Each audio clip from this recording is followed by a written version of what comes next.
hyped.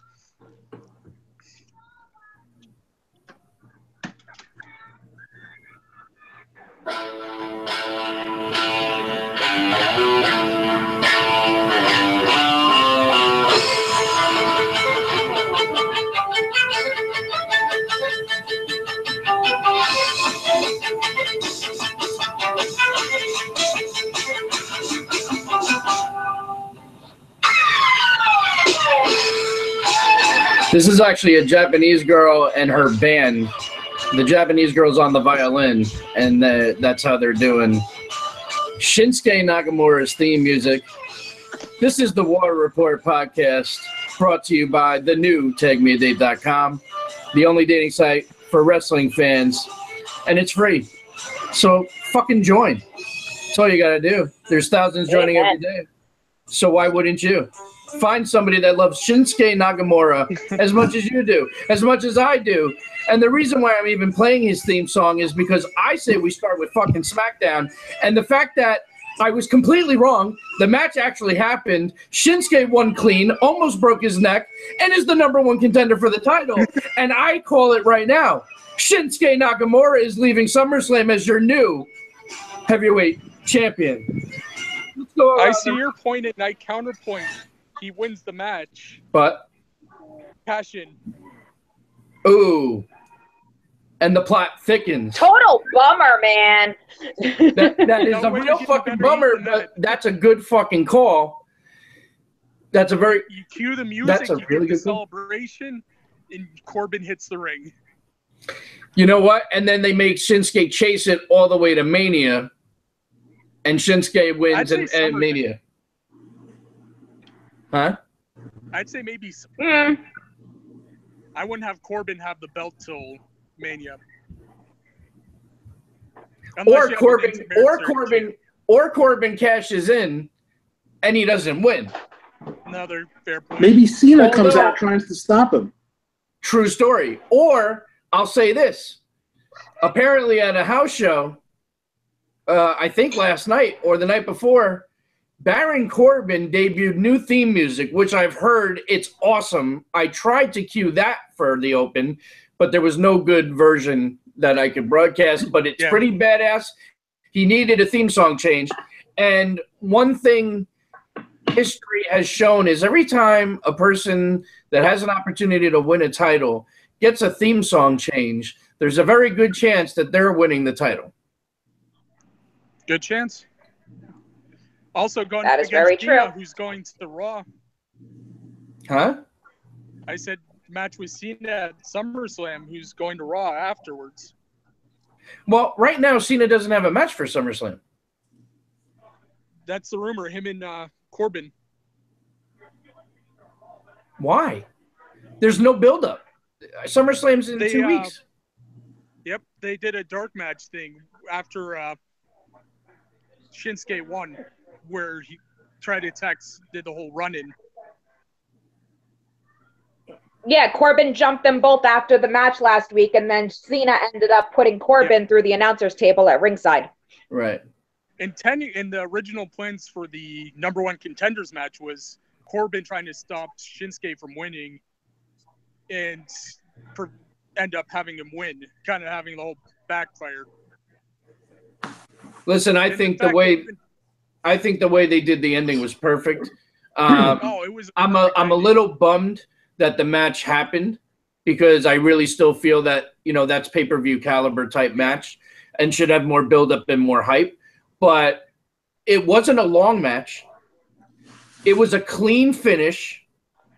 It was one reason why you have to fucking respect John Cena, because even after he almost broke his neck, you can see Shinsuke walk up to him saying, "I'm sorry." And Cena said, "There's no reason to be sorry," and threw his hand up.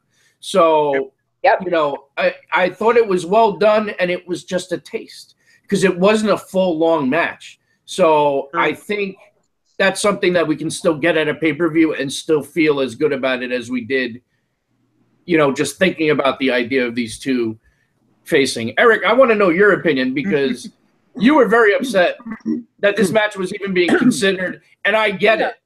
But now that it's happened and it is what it is, how do you think they did with it? No, I think you're right. I think it ended up well. The match was great. Yes, it was short, but it was meant to. It's SmackDown. It's not. And I think you're right. It is a taste. Right. They're gonna get to that again. I don't think it might not be for a while, and that's okay. Build anticipation for it, but that little taste is enough where fans are going to get behind it. Right.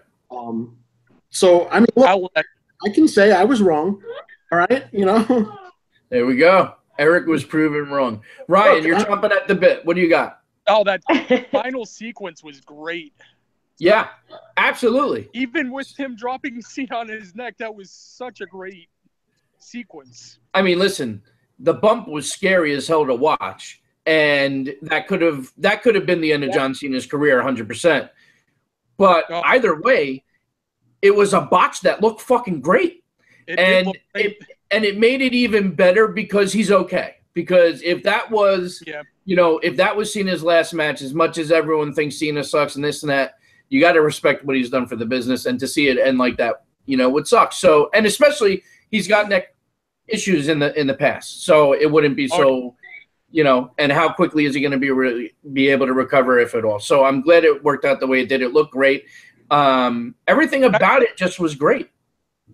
I'd say he even said own way, Cena is one of the top players in the game. Oh, 100%. How long he's been able to stay at the top. But it's not only that. It's how long he's been able to stay on the top. It's the amount of merchandise he's been able to sell. It's about the wishes that he grants outside. These are the things that you got to respect the guy for, regardless. He's done more. He's granted more wishes than anybody in history. I mean, that's incredible. So you got to give the guy, his due. Would I still love to see a John Cena heel turn? Absolutely. I mean, before it ends, I would love to see, Thugonomics come back or something. But, listen, what he's done, you got to respect. Do I want to see him as world champion? I don't think it's necessary. And I think he's starting to step back and let the other young guys do it. And that's what you do. Cena's time is limited. Cena's going to become the next Rock. He's going to be in and out, but I think that's almost better. It's 16, though. Just to see the record. Sorry, 17. He's going to break the record. I mean, that's for sure. Before he retires, he's breaking the record. Absolutely. But he even said on the Today Show the other day. Probably not. Go ahead, Kat. What?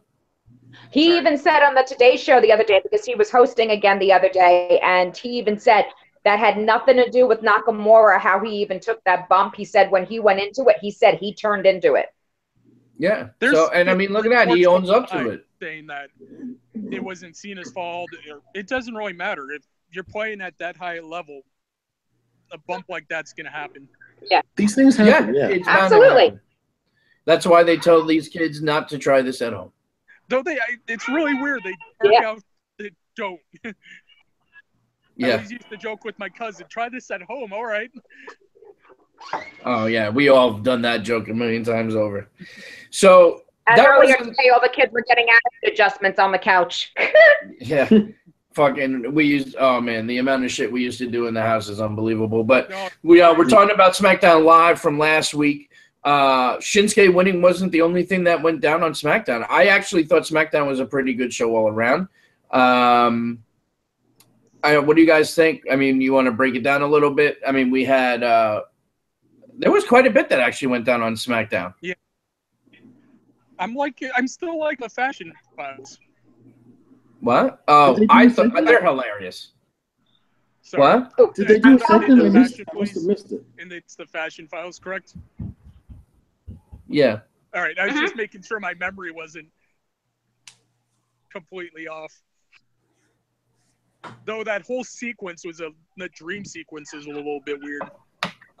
Well, the whole thing is weird, but that's that's the funny part. It's hilarious. Yeah. What did they do? They parodied Twin Peaks? Yeah. That was awesome. Yeah. It's hilarious. I mean, the whole thing is funny. Wyatt's Eric Rowan and Harper. I love what they're doing right now with Bray and Finn. Oh, I'm the mind games back and forth.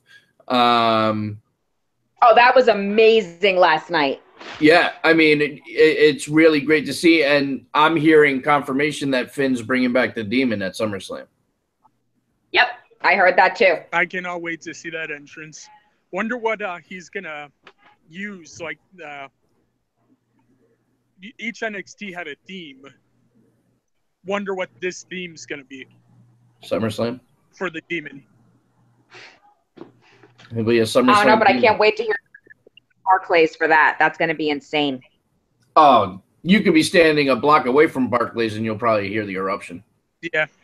SummerSlam shaping up to be a really good show. It's going to be everything, actually. Even NXT Takeover is looking good. Everything right now is looking great. I mean, the card's shaping up. Now you got Shane involved as a special referee. So that's cool.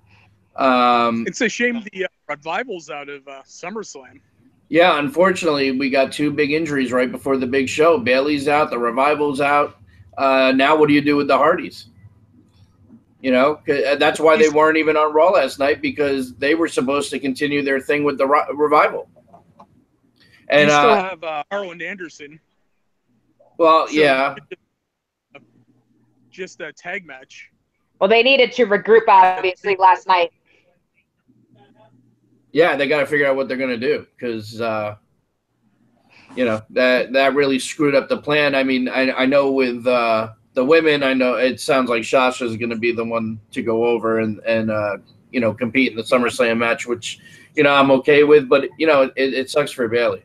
Not to jump not to jump right from SmackDown to Raw, but speaking of Bayley got booed out of the fucking building last night. What did I miss? Yeah. Why do the Canadians hate Bayley? The Canadians have always been weird. But I mean, I legitimately felt bad for Bayley last night. Like, it almost looked like she was gonna break down and cry. Like, there's some people that can do heel, can do face. Sasha's a good example. Charlotte's a good example. They can do both. I can't see Bayley as a heel. Bayley is just too likable, too cute, too Bayley. I just don't see her as a heel, although this would be the perfect fucking opportunity to do it if you were thinking about doing it. But I've heard interviews that Bayley said she would never, ever want to be a heel. So I just can't. Did play with the idea. Well, yeah, she toyed with the idea and then decided that it's not something she'd want to do because, the little kids and the fans, she wouldn't want to hurt them. Yeah. And I get it. So if she's not going to be able to believe it in herself to be a heel, there's no way she's going to be a good heel and it be portrayed on TV. And I really wanted another. I don't see it in her to be a heel. What? I don't see it in her to be a heel, Yeah. She doesn't have that heel X factor. Playing like Reigns and everybody hates her and she's still. Ryan, you gotta let him finish. He keeps cutting in and out, and then I can't hear either one of you. Eric, finish what you were saying. I forgot. All right, Ryan, go ahead, because that just cut off. I couldn't hear either one of you. Now Ryan's frozen. Okay. All right, but yeah, I there's Kat. What do you think, Kat? Can you see Bayley as a heel? I can, for the fact that she's not, I don't know why she's not getting over the way, like you said, in Canada last night. I'm kind of hoping that after this injury, she comes back as a heel. But would you just believe to do something her as a heel? I don't believe her as a face. I just believe her as a fan. I don't know about that. I mean, when she cuts a promo, she's not believable to me at all. So that's part of my problem. I kind of want to see how she would be as a heel, because to me, she kind of just reminds me of the fan that can wrestle, so to speak. I'm probably the only one that feels that way, but I don't know. I just don't feel her with her promos or anything. So I'm kind of interested. No, I see what you're saying. I do, and her promos are not the best. But I don't know. She just doesn't have the face of a heel to me, and that's the part that I'm trying to. I mean, listen, she can prove me wrong, and I wish her the best either way. But I don't know. Nobody thought Elizabeth was going to be one either, though, when she was in NWO. Yeah, but you know what? That's a little different because it was NWO was cool. Like they were the heels, but they were the heels that everyone booed but cheered. You know what I mean? It's like, you know, Scott Hall would come out and he would still do "Hey yo," and the place would erupt. So, you know, it's a little bit different, I think. Eric, what do you think? Yeah, Bailey. Nah, it's really tough. I just don't. You're right. I don't see it in her. However, I had a scenario where when she was in that feud with Alexa Bliss with the what was that kendo stick match or whatever they had. They fucked that up. Yeah, but that was the booking. That was Bailey's fault. I don't think. No, I know. Yeah, but I had this idea where it was kind of like to change up Bailey's character, make it remember when Tommy Dreamer was in ECW when before he was Extreme, he was just like this good-looking goody two-shoes guy that the fans were starting to hate, and he got into that feud with Sandman, and then Sandman started beating him with the cane like all the time, and he started saying, you know, "Thank you, sir, may I have another," and it kept going until the fans started chanting, "He's hardcore" for Tom, and then he became this hardcore backbone of ECW. That's what I thought they should have done with Bailey, make her like take so much punishment from the cane that Alexa was dishing out, and then just become Extreme, kind of. I don't know. I just can't take her as Extreme or a heel. I hope that she can prove me wrong, because either way, she's one of the best in-ring workers in the women's division, in my opinion. So, you know, we'll see. Let's see what. Yeah, but sometimes the gimmick can screw you. You know, she can't pull it off. I think is the problem. Well, think about guys like Ricky Steamboat or Tito Santana. They've never been heels, and you could never picture them as heels. Yeah, no, that's true. That's true. Oh, it'll be interesting to see what they decide to do. But talking about Raw, well, they opened up with a bang. Brock was a nice surprise, and him single-handedly taking out the entire entourage, and Miz was fantastic. The promo with Miz was great. Heyman, of course, is always gold. It was just a really great way to get you pumped and ready for the show. And I thought overall, all 3 hours were pretty damn entertaining.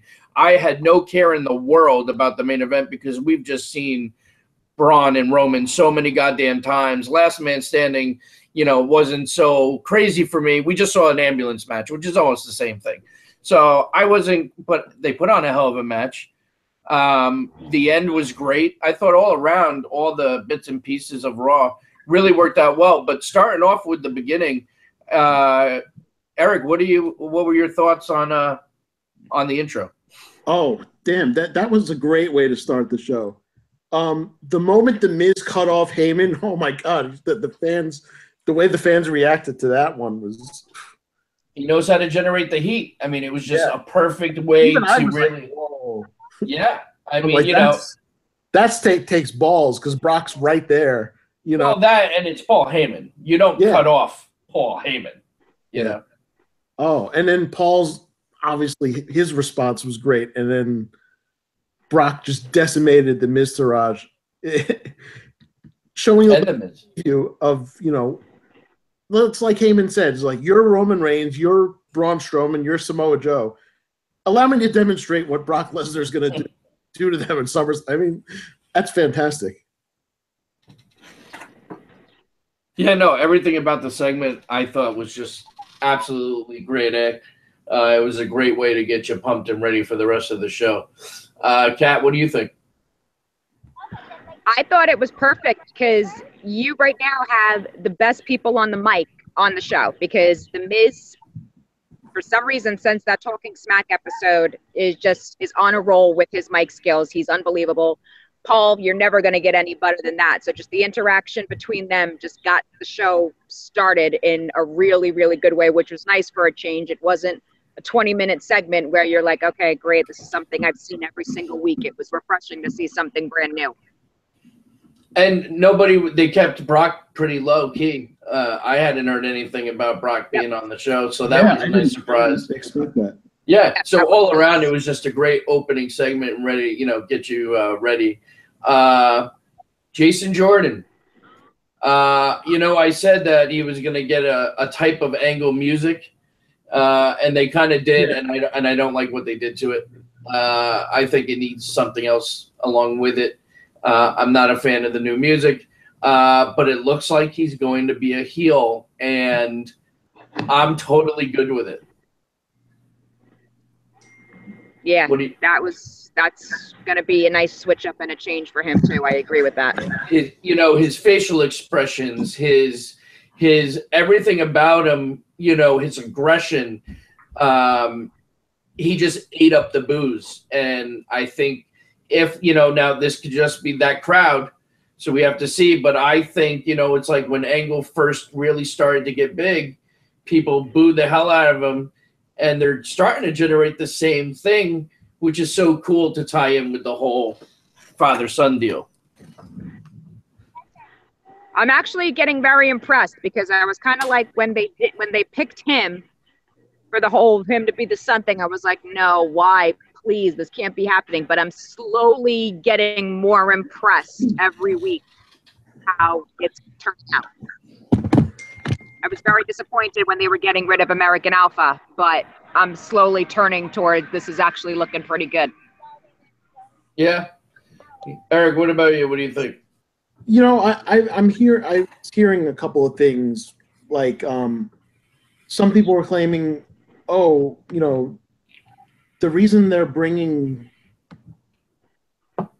this with Jordan and brought him to Raw with the limelight with Kurt Angle and all that was because they didn't believe they're saying they don't believe enough in Gable, so they needed him to break away.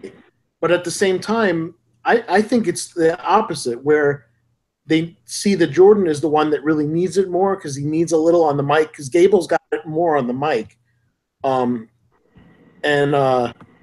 I don't know. I'm still bummed that we don't have American Alpha anymore, but I'm willing to let it play out. I mean, I will say this: Gable has been losing matches ever since, but the matches he's been wrestling some phenomenal matches and really making himself look good. And I think it's only going to help his singles career. I would ultimately, I know everything I'm hearing is that there is going to be another shakeup soon. And I'm hoping that they move Gable over and turn him heel and reform Alpha and start a new Team Angle kind of deal. Shelton Benjamin, still a rumor. Don't know if he's coming back, but would be great to see him back and do Team Angle. There's a lot of things they can do, but a lot of it's going to depend on this so-called shakeup. I don't know when it's happening, but there is a rumor out there that they are planning to do one sooner than later. I could be right after SummerSlam for all we know. That's the rumor that I'm hearing, that they're doing it right after SummerSlam. That's what I heard also. So there you go. So we're 2 weeks away from a shakeup. It could be an opportunity to put some of these teams back together. I mean, I don't know what the fuck they're thinking, but outside of a handful of tag teams, you're breaking everybody up, and now you got Sheamus. Sheamus is taking time off after SummerSlam. So they're not holding on to those titles. So we're going to have new champions. But that's another tag team now that's going to be, going to be down. So, and then what do you do with Cesaro while Sheamus is taking the time off? Is he going to go back to being his James Bond character, or is he just going to be sitting in the back waiting for fucking Sheamus to return? That could do wonders for Cesaro's singles career and everything for the time being or whatever while he's out. So that would be kind of nice. Eric, what about you?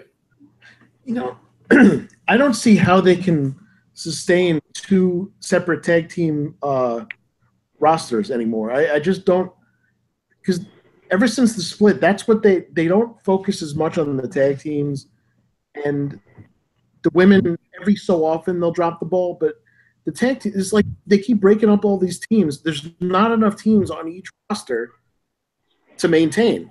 You know, that's why they put the teams together at some point that, you know, during the original split. I don't know. There's not enough teams, and they all up. You know, they broke up fucking 4 teams in 2 months. It's ridiculous. Yeah, no, I agree with you 100%, and I'm only hoping their long-term plan of action is they're going to create new tag teams. I mean, there are some teams in NXT that, you know, could come up, you know, like those 2 big dudes with Paul Ellering. You know, they're ready. So they can bring them up to SmackDown, you know, anytime now, maybe during the shakeup. You know, I mean, there's things they can do. I mean, listen, I wasn't thrilled about Sheamus Cesaro, and it won me over. They're a great fucking tag team, and I enjoy watching them. So maybe they can create another tag team like that. I'm hoping, you know, they're not going to lose all focus on the tag teams, because tag team wrestling, I've always been a huge fan of. Yeah. I don't know. For me, and maybe I'm a traditionalist, but I've never liked the brand split, like, at all, ever. I never have, and I never will. It's just not for me. I don't like two world championships. It doesn't make sense to me. There's too many titles. You know, I understand it's live and competition and blah, blah, blah, all that bullshit. It doesn't work. I mean, there was a reason why they brought them back together a few years ago, because it just wasn't working anymore. And not only that, but they didn't. If you're going to have a split, you got to do a hard split. You know, you got to go all in. You can't half-ass it and have people show up on this show all the time. They don't do that very often now. When was the last time you saw that happen?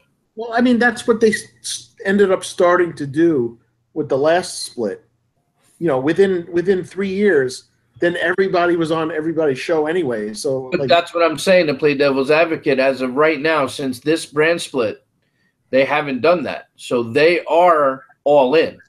I mean, that's what they're doing. They're creating that all-in atmosphere. I mean, this is going to be a topic that you and I continue to disagree on.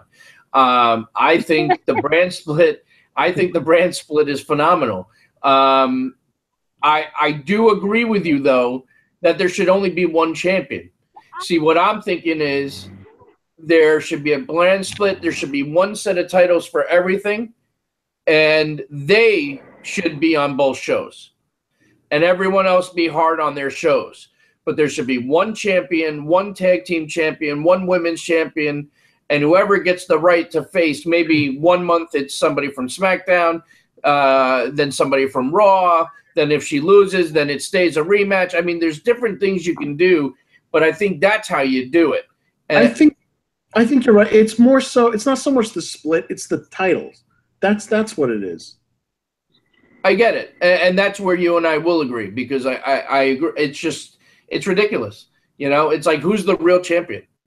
Yeah, I mean, look, you know, for all intents and purposes, in my opinion, you know, as much as we may hate to say it or hated to say it at the beginning, but the champion is Jinder Mahal. As far as I'm concerned, the title that Brock Lesnar has doesn't mean shit to me. You know, it's a championship. And I will tell you this: Jinder Mahal has won me over.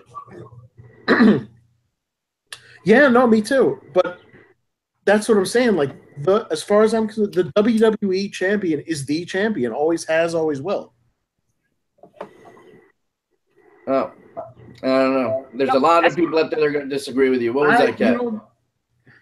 I said, as far as I'm concerned, there is no champion, because Brock Lesnar doesn't show up and do jack shit every couple of months, and Jinder Mahal, I still refuse to give the to that he's the champion. So as far as I'm concerned, the belt's Well, listen, let's talk about that for a second. This is a little bit early, and we can change, you know, our answers, but does Brock leave SummerSlam as champion, or are they giving it to Joe or Roman? Or Braun, for that matter. He's leaving. Huh? He's leaving.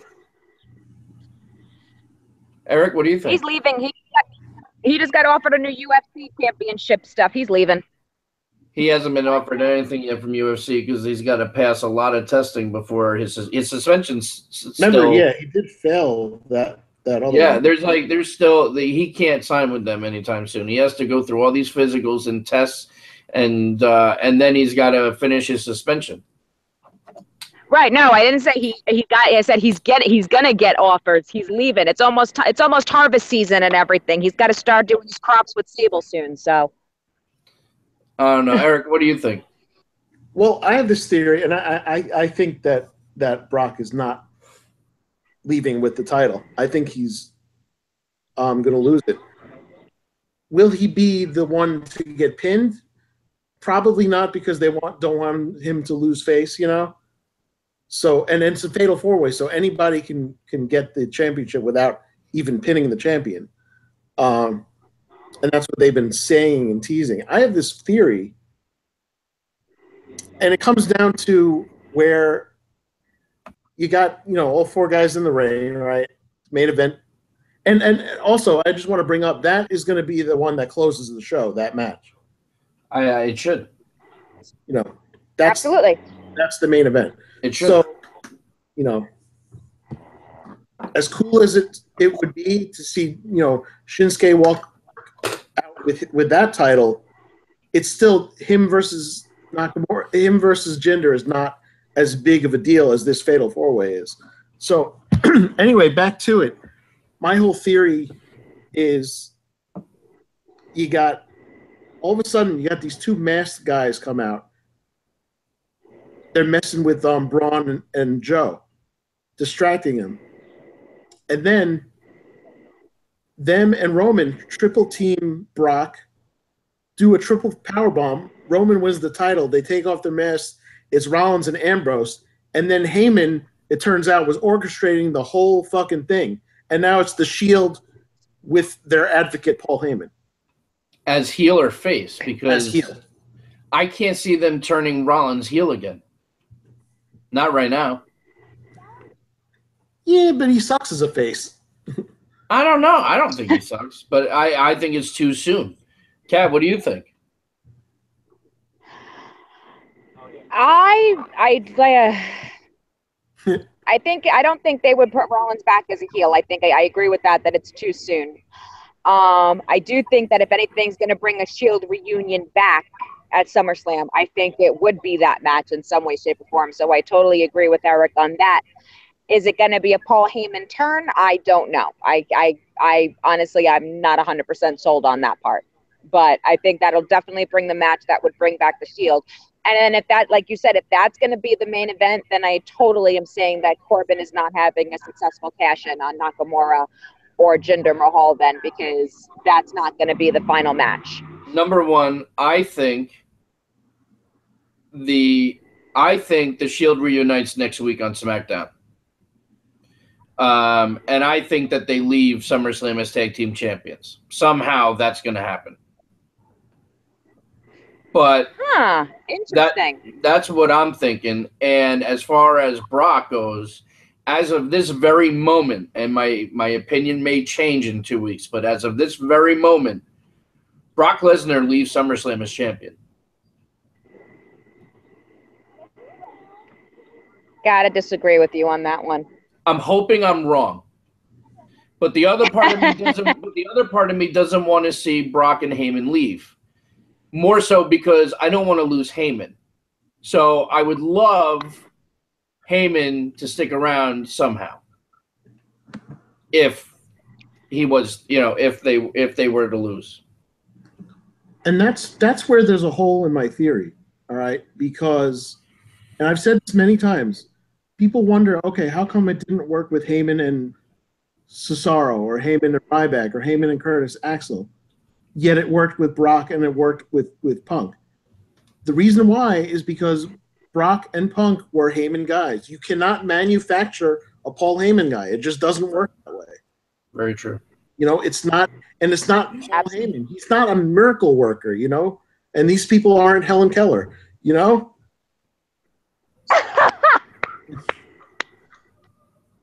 I'm sorry. It's Paul Heyman. He's not God. He can't do everything. Well, he is a god when he's on that microphone, I'll tell you that. The God thing. I really might dispute that part. Ray, if someone asks you, This is the remix. you're a god, you say yes. Ghostbusters. So listen, it's a little half past the hour. Kat, we had some questions sent in to Ask the Royal Report at Gmail. Maybe we should go over some of those questions. Absolutely. Well, we actually already just answered Samantha's question because she was asking us about the Shield reunion at SummerSlam. So we got that one out of the way. So yeah, so I'm thank thinking you, the Samantha. Shield. I'm thinking the Shield reunites next week, and they leave as tag team champions at SummerSlam. I truly, that's where my gut's telling me. Where's Sheila from? Samantha is from Austin, Texas. Austin, Texas. Awesome. Got that one. And then the favorite one that was the one that's been the highlight of everyone talking about in the group the last 2 days was from Daniel from New York. I wish I knew where in New York so I can track this guy down for asking this absolutely brilliant question. He wants to know, which the answer is going to be a little bit hard tonight now, if all of us are single. And the other question was, if we had a wrestler who we would actually want to fuck. That's a long list. Far is the best question I think we have ever been asked. So definitely to be a New Yorker that comes up with that type of question. Yeah, no, I love it. That's a great question. And I'm going to start. So I'm actually married. But that doesn't mean that there is not somebody on that list that I would want to bang. In fact, it's quite a long list. I mean, you know, listen, I got to tell you right now at this very moment, Alexa Bliss. There's something about her and the whole Harley Quinn deal. She would be on my list right now. Eric, what about you? A fivesome with the 4 horsewomen.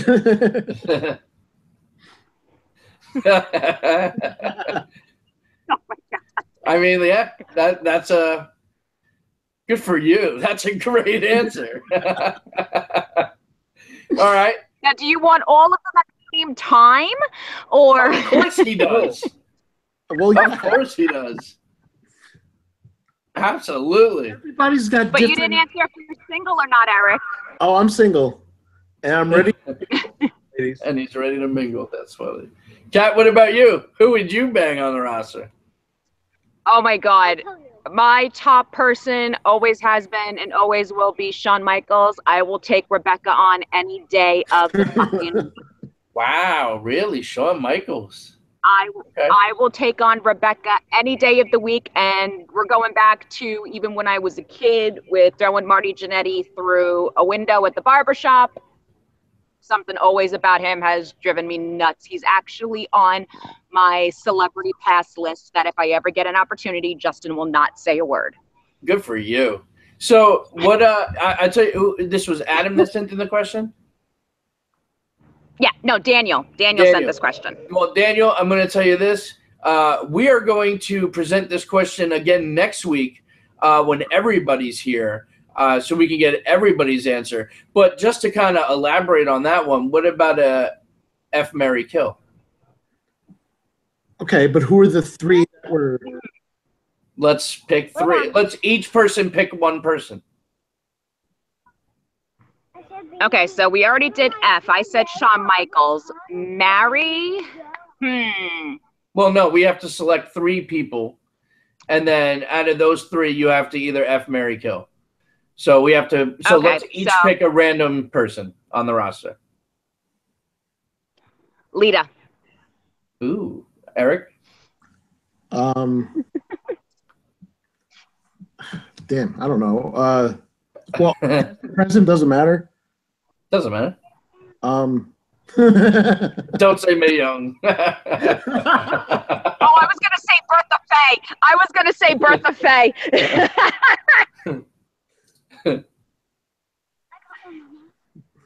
All right, Eric, so who is it? So I guess Mae Young. All right, so we have Mae Young. Kat said Lita. And I'm going to go with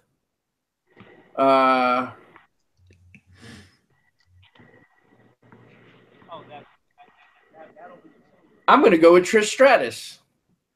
Ooh. That's a hard one, right? So, Eric. That's fun. Right? So, Eric, F, marry, kill. Go for it. Damn. Well, I have, and I hate, I'm sorry, May, but we're all going to kill you. I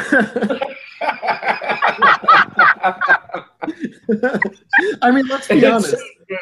It's true. But that's a toss-up. But I don't know. I think I would fuck Lita and marry Trish. There you go. Kat, what about you? All right, just because I'm going in a whole different direction that I normally don't go, why not? I'll screw Mae Young. Wow. Okay, I always wanted to give birth to a hand. I always wanted to give birth to a hand. Older the berry. And I'll marry Lita and I'll kill Trish because I didn't like TNA for a while, so it's all good. Oh, kill Trish Stratus. I'm with Eric on this one. Mae Young's got to go. And I'd bang Lita and I would marry Trish because Trish, is a family, she's family oriented and, she, she's Trish Stratus. I mean, But see, you know what? That's kind of, here's the thing. That's kind of not fair because Mae Young, obviously, I feel like we'd have to have another person on the same hotness level of Trish and Lita to really make it hard to figure who. Well, listen, we're gonna pose the question from Daniel again next week when everyone's here, so we can do F, marry, kill again with everybody and see where we end up. Hell, we could have Daniel himself give us a few scenarios of 3 divas or whoever. All right, I'm in. If he emails us back with it, then we'll do that. I want to play this 3 guys with you, though.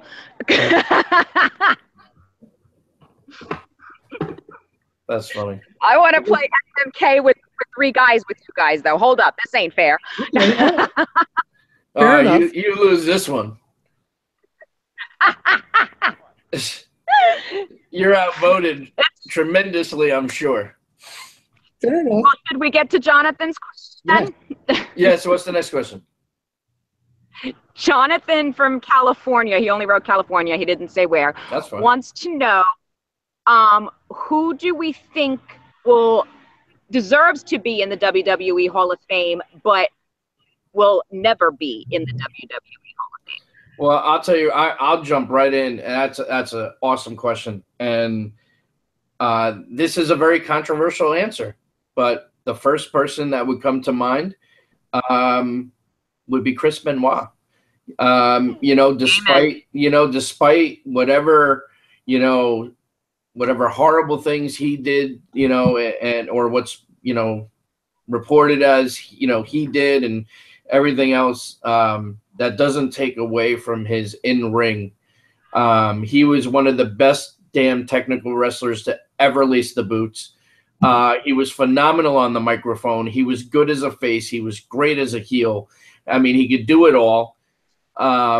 Eventually a part of the Four Horsemen. I mean, he wore so many different suits through his career that if we're looking at a Hall of Fame induction solely based on wrestling talent and what was given to the business, to me, hands down, Chris Benoit. Eric? 100% agree with that. Eric, what about you? Yeah, definitely a Hall of Fame career as far as his wrestling goes. What he did. I'm one of those people. I'll be able to separate Chris Benoit the wrestler and Chris Benoit the person outside the business, and whether he did or did whatever, that's irrelevant as far as his wrestling accomplishments. But second, and I used to think it was never, but I think it's eventually going to happen. They're wearing it down. Is Owen Hart. You're 100% on Owen Hart, but I will say this: the question was that will never get into the Hall of Fame, and in my gut, I feel that there's still a chance that one day we will get Owen Hart in the Hall of Fame, and that's the only reason why I did not go with Owen Hart, and I did go with Chris Benoit. With Benoit too.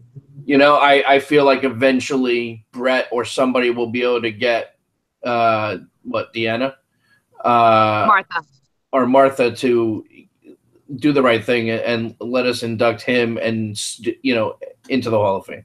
But other than I can't think of anybody else who will never get in the Hall of Fame. Elizabeth will never get in. Yeah, that's true. Our mother will never let it. She's publicly said it thousands of times. She will never give the consent. She wants nothing with her daughter to ever be involved with anything with her name with wrestling ever again. She will never get in. That brings me to Luger never getting in. What? That leads me to Luger never getting in. Yeah, that's another one.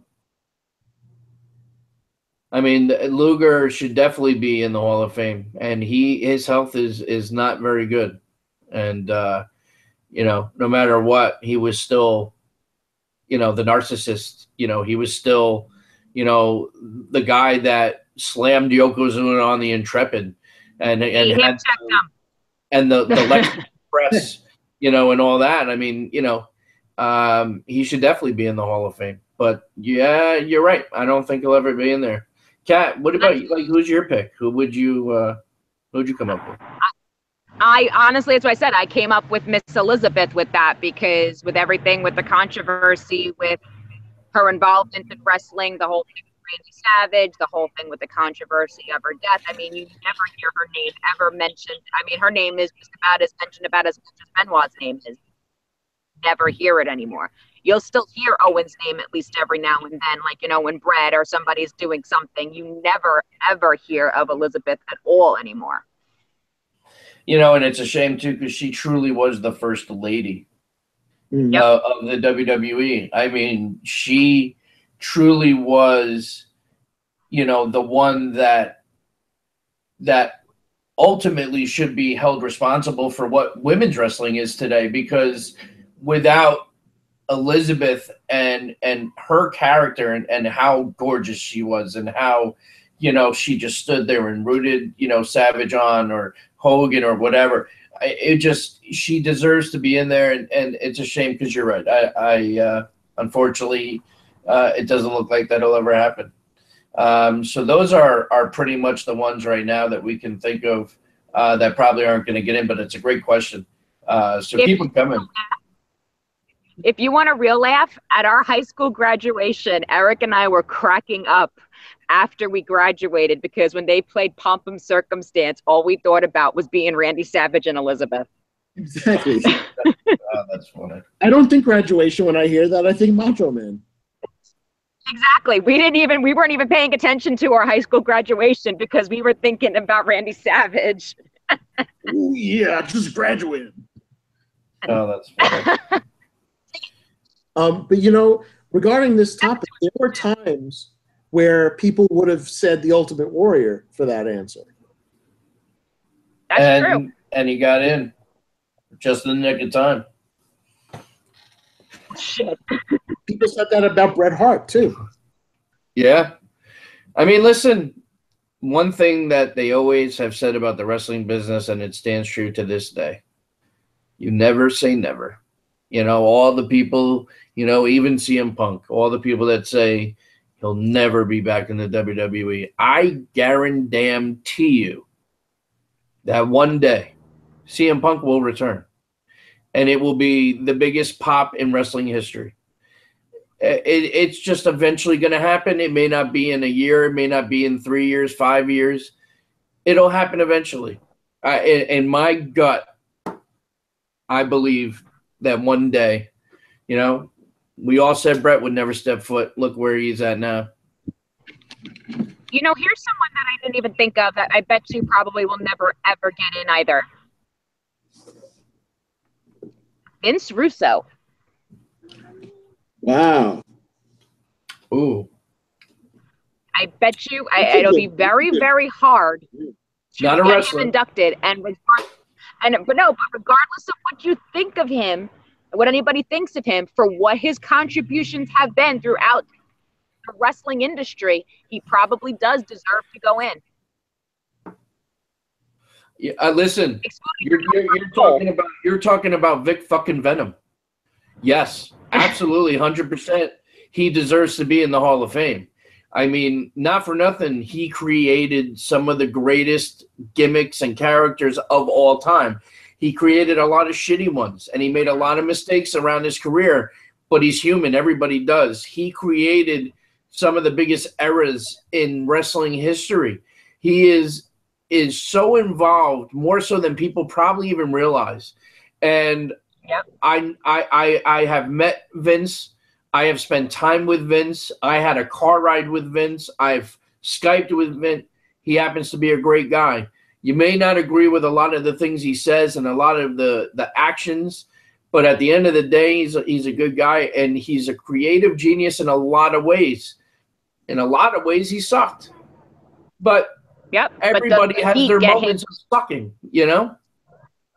But does that heat get him in, is the question. He will never be in the Hall of Fame. I think Bischoff will get in before Russo does. Yep. Oh, absolutely. How about Jeff Jarrett? Never. Oh, never. I would be shocked. I can't see it at all. I mean, there's some real hate between them, isn't there? Big time. Big time, big time. I can't see him getting in. Nope. I don't think I'd want to either. You know, I just thought of something. Is Kurt Angle now the only person that is both a WWE and TNA Hall of Famer? He is. Yes, he is. And well deserved. Absolutely. The Dudleys got to get in soon. Yeah, they should. They probably should have went in when they brought him back. And the Hardys are eventually going to close out their careers and go in. Yeah, but you know what? If they can stay healthy, they've got a number of years left. That is true. They're looking fantastic. So, all right. Well, listen, we're getting close to the top of the hour. Any last thoughts? I mean, obviously, next week we'll do our SummerSlam predictions, and that'll be interesting to see. We may even have a special guest. Not a wrestler, but I like to refer to him as the chairman of the board. He's a real good friend of mine, and you'll find out a little bit more soon, but I think he may join us in a week or two. Huge wrestling fan and funny as hell, and my boy. So it should be fun, but we'll see. But we'll go around the room. Eric, you got any final thoughts, closing comments? No, not really. SummerSlam's coming up. Takeover's coming up. Find that special someone for those shows at takemeadate.com. Very good. And Kat? Great show as always. Always great to talk with you guys and everything like that. Keep logging into tagmeadate.com to find your soulmate, and definitely keep sending the questions to axthewarreport@gmail.com or hit us up on Twitter or Instagram with the hashtag #AskTheWarReport. These questions have been really great, and as you can see, we're having a little bit of fun trying to answer some of these. Yeah, keep them coming, and thank you guys so much for even sending them in. It just adds another element to the show, and you know, if the questions are as good as they've been, it's going to be a great addition to the show. So we do appreciate it. And check out all of our War Report podcasts from the past. You can go right to the Tag Me a Date YouTube channel. And you can see everything archived on there. You can also see some of our commercials. You can see some of our interviews. We've had Maven. We've had Dr. Tom Pritchard. We've had the Maestro. We've had Donovan Dijak. We just had Donovan Dijak, and we got more coming. So definitely check us out every Tuesday right here on our War Report podcast. I'm Steve with TagMeADate.com. Thank you guys so much for joining us, and we will see you back here next week on behalf of everybody from TagMeADate.com and the War Report. Thanks for joining us. We'll see you next week.